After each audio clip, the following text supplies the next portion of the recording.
Imbauan kesiapsiagaan bencana disampaikan Kapolda Sulawesi Selatan saat menghadiri Mandre Sipulung yang digelar Dirbinmas Polda Sulawesi Selatan.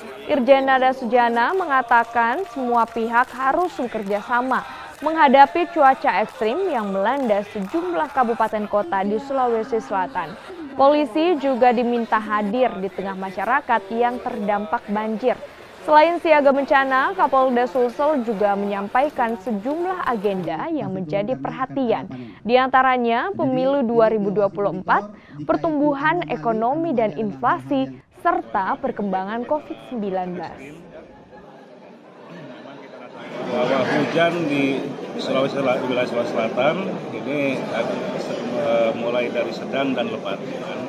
Jadi kita rasakan kemarin hujan lebat kemudian ditambah dengan naiknya rob sehingga banyak terjadi beberapa lokasi yang terjadi banjir.